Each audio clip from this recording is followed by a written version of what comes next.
Hello, I am Bentham and welcome back to Factorio, where today we have a very special event. Factorio 0.11 has just come out. Of course, it's the first experimental update, so it's not all sort of fully functional necessarily. There may still be some bugs, but the important thing is there's a ton of new features, and as time goes on these will eventually be put into the stable release and all sorts of good, cool stuff like that.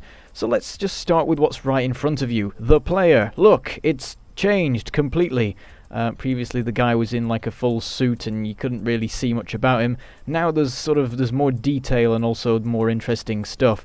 So you can see straight away he's in a yellow suit. I believe this changes for like if you're in multiplayer. By the way, that's a big thing about the update.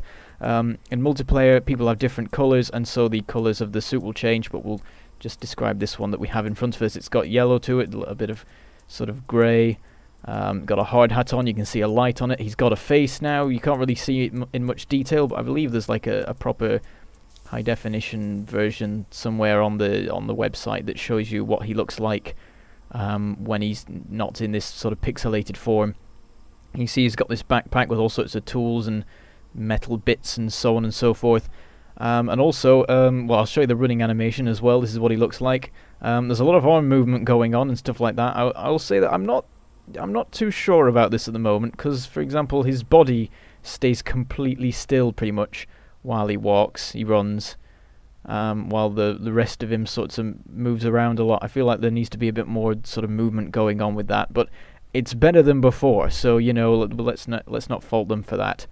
And also, interesting thing that they've done is you can now look different. This is what he looks like when he's not wearing any special armor. So let's put some on him. Here's the iron armor, the basic set, and boom, he's got like a welding mask. You can see he's got sort of more stuff on the front of him, and like gauntlets. I think, were they on him before? Oh, they were actually. But yeah, you can.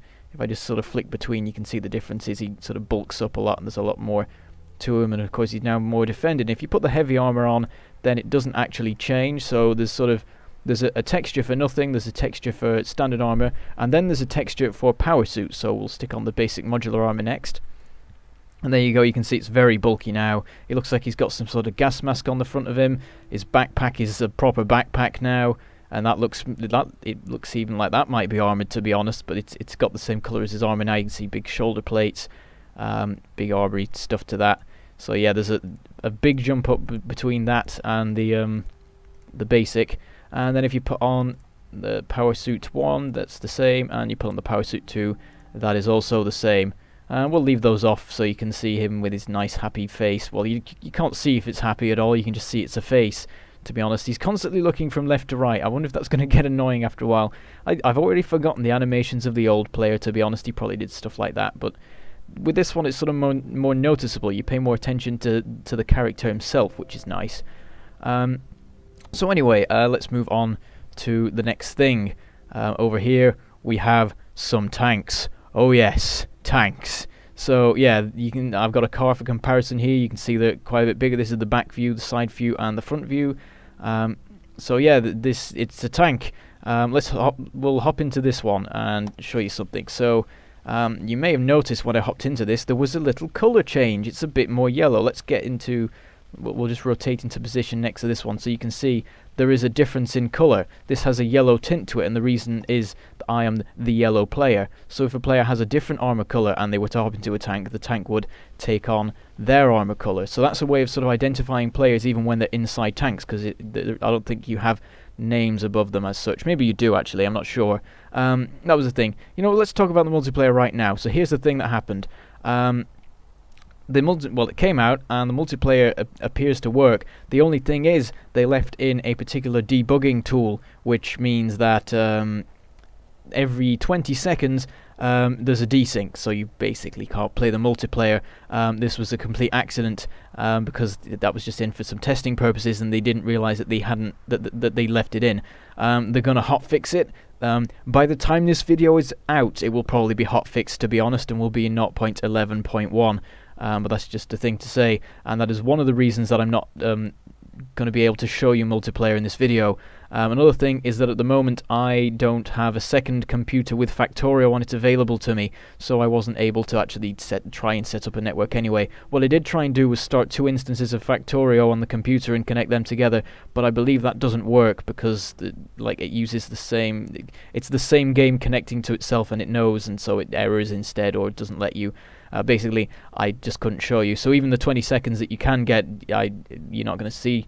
There'll be other YouTubers who've probably done that, to be honest, so they'll get more views than me. But anyway, over here, so we'll hop back into tanks. This one has got some stuff in it, so we'll hop inside this one. And oh, yeah, this one's facing backwards. Oh, I've crashed. Is it? Oh no, it was facing forward. Yeah, there we go. Right, so yeah, you can see it's got a nice fuel tank on the back of it. It's got a turret on the front. Trundles around. It's a bit slower than normal.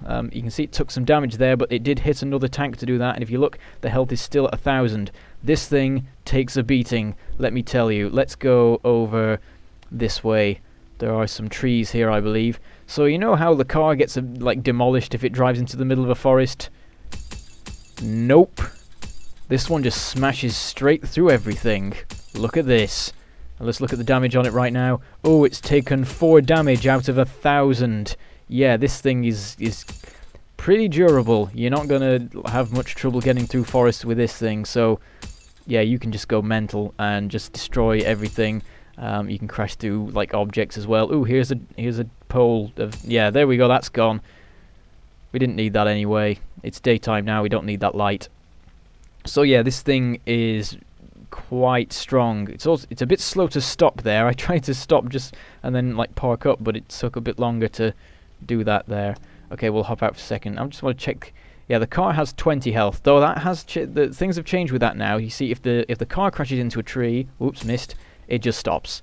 It does some damage, but very little on both sides. So now your car won't explode going through forests, but it won't be able to go through forests. If you want to get through a forest, you got to use a tank, and I'm sure you'll enjoy that. So let's go into the weaponry now. So if we just go back over here again, let's show you the actual menu that you get in the tank. So it's got two slots for fuel, so you can keep it like twice as fueled as normal, and I think it uses up more fuel than before, because I put 25 in there, and that little jaunt just used up 7 of it. So you can see here we have some gun stuff. Oh yes, so here we have a submachine gun which is fitted to the turret, and that can be equipped with a full stack of ammo, either the piercing rounds or the standard. Use the piercing rounds obviously because they're better. But look at this, cannon shells. Oh yes, they do 50 explosion damage and 150 physical damage. I did a bit of testing, and I believe this is twice as much as the rocket launcher does with the standard rockets, so that's pretty good. So yeah, let's fire them. Ooh, I hopped out. Let's not do that. There we go. Okay, well, we can use the submachine gun. Pretty simple. Does the same as your standard gun there. Ooh, apparently I'm being attacked by biters. I should go over and kill them. Maybe not. By the time I get there, they'll be dead anyway. Oh, that's another thing, actually. Spitters, they are a new enemy. I'm not going to be oh, stuff's actually exploding. What's going on here? Let's check the map about this. Hello? Oh, this blowing up a wall, whatever. Yeah, they're going to wreak havoc. I don't care. I mean, I've got a tank, but I'm miles away and I'm busy. So, yeah. There's a new boss called the Spitter. The way it works is it has 3 tiers, like your standard biters. And what it does is it spits at you, so it's a ranged biter, essentially. They don't come along at the same time as biters. You have to get your like biter angriness or whatever the stat is to 0.3 before the spitters start turning up. Once they do, they'll run along and try and projectile weapon all your stuff to death. So yeah, that's going to be a pain for your base. That's going to be interesting to see how they go, and at some point in a video I'll probably show you them. At the moment I couldn't find any. Like I did a quick run round to see if there were any biter bases that had them, and what I imagine is that they will start spawning eventually, but because this is a game that I've brought over from 0.10, they just haven't arrived yet, and I can't be bothered waiting for them. Anyway, I didn't fire the cannon. I got distracted by talking about spitters. So yeah, let's do that. We can switch to that with Q. You can see this is all changed at the bottom, so use this, and if we fire, boom! And you saw there, that was more than one tree that just got destroyed. Oh yes, this thing fires in a line, and it doesn't stop. Well, I don't know whether it stops after a certain distance, or Yeah, it stops after a certain distance, you can see, because if you fire it... You do need something to target in order to fire the shots, which is annoying, because... Oh, no, you don't. I was sure you did. Well, there you go, then you can just fire it in any direction. It's sort of like the shotgun in that sense, in that you can point it somewhere and fire. And so you can't specifically target things, and that can be a bit of a pain because it means you can miss. But of course... because the thing fires in a line, it will just keep going along and kill anything in its path, or at least severely damage it. Oh, we had just an auto-save there. I was worried it was a crash. No, we're fine. What are they destroying now? You're ruining my video. Shut up, biters. So yeah, let's get some walls. There we go, some walls. And I'll show you how quickly we can blow them up here. So first we'll use the submachine gun, which works just like you. Let's move a bit closer so you can see. There we go. Yeah, destroys it at a normal speed, and then if we get our shells, switch to those, and then we fire. Boom! Straight away does 150 damage. Well, it's 145 it does, which I believe is twice what the rocket launcher does. Now let's see if I can get into position. The tank controls are a bit fiddly, and indeed the tanks in general are more unwieldy than cars, and fair enough, because they're tanks. Okay, let's do that. Okay, so because the wall managed to absorb the shell, it didn't get through and damage any other wall, so it does need to destroy something to continue. So if you've got a huge cloud of biters, then it won't just like decimate all of them in a line, because it will sort of like stuff will stop it. But anyway, let's swing around back here and just sort of park up. I can't. The controls are different from the car, so it really throws me off. Right, anyway, so the next thing we have is gates. So here you can see I've got some set up. Let's just place some down. Sorry about the darkness, that's sort of just how the day works. Okay, so here's a bit of a gate, and here's a gate on its side. You can see if you approach them, they drop, and if you walk away, they raise up again. So you just walk along like this.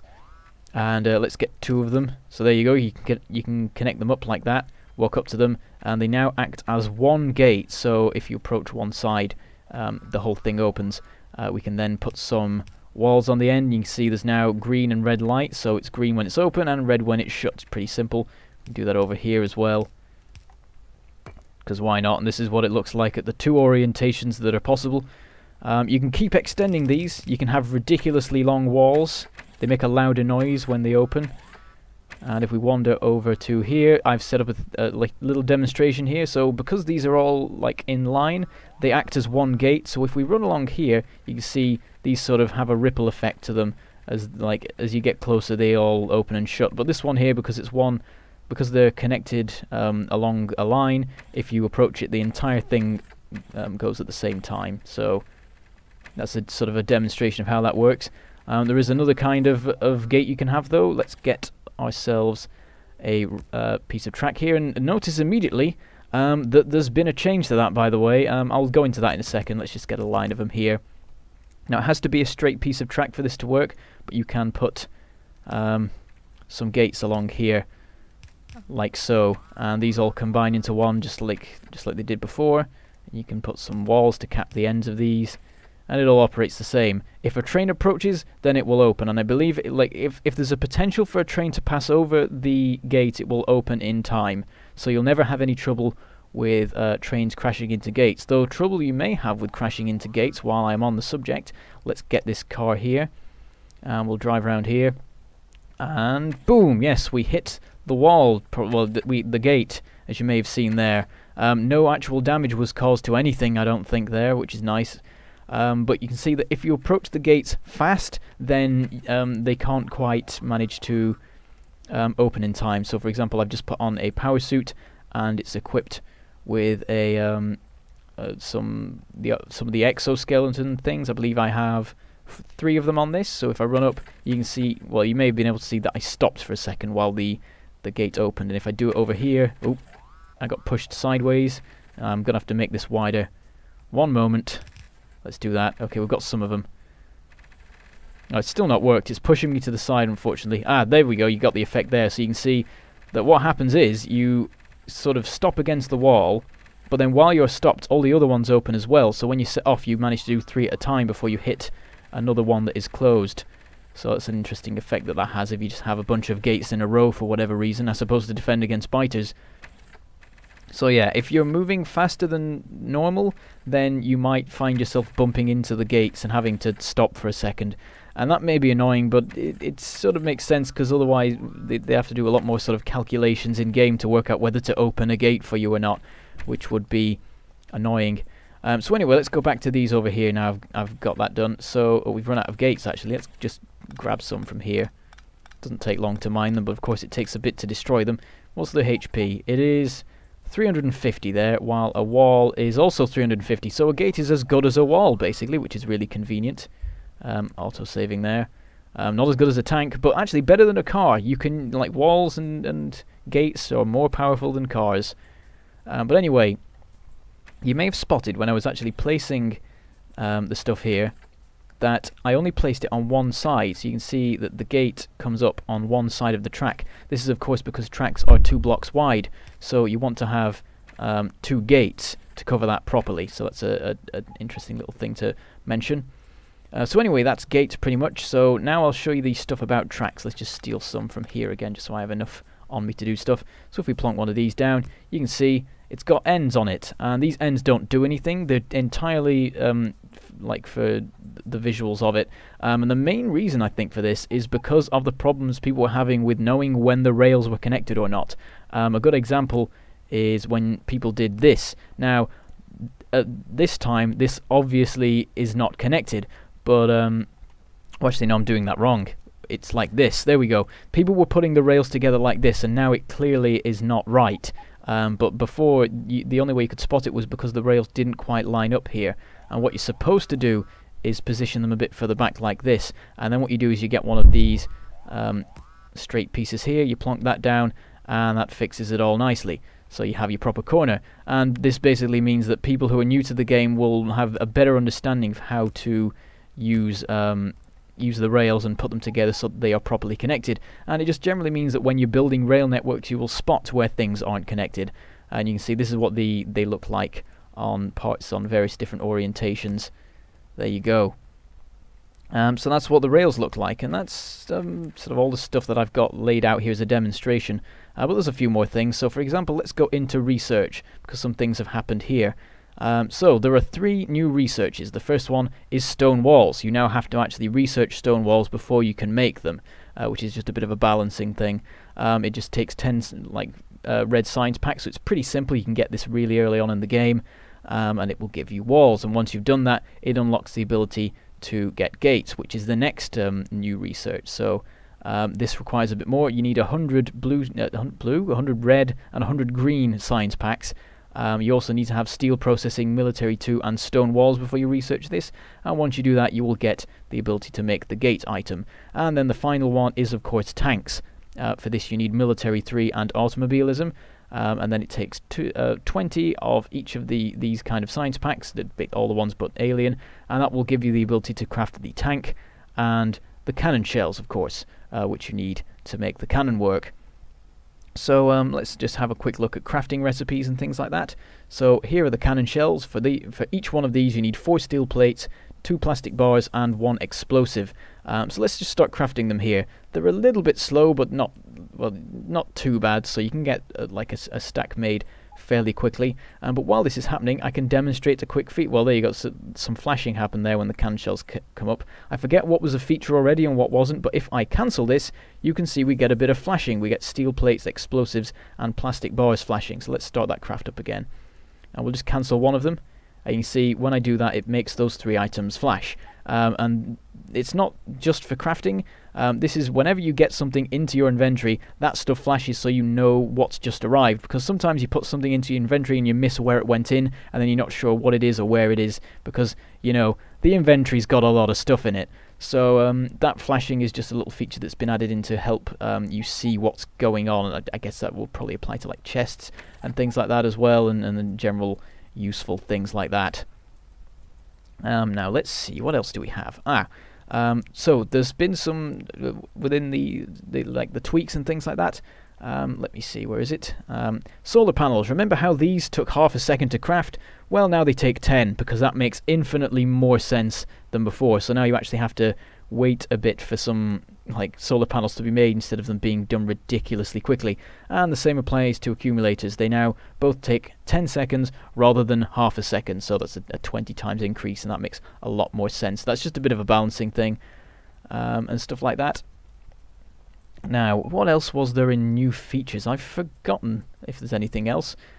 So what I will do is I will now transition to me remembering all of the other things that have happened. Okay, and we are back, and as you can see, I am smashing this tank through all of these trees here. You see, while I've been making this video, the biters have been invading, and they've destroyed everything. So that's a bit annoying, and I'm pretty angry right now with them. So what I'm going to do is I'm just going to find them, and I'm going to kill them all. As you can see, all the power's shut down. So yeah, new features. Turned out I've pretty much covered it. I've got a list written in front of me here. What's the new stuff? Ah yes, so the small electric poles can now be used as fuel. And then another thing, wood, like not raw wood but crafted wood, the fuel value has been changed so that it makes more sense. Basically, you get as much fuel as you would have done otherwise. Where are these biters? They were around somewhere. I know they're here and I'm going to kill them. They've been here, I can see.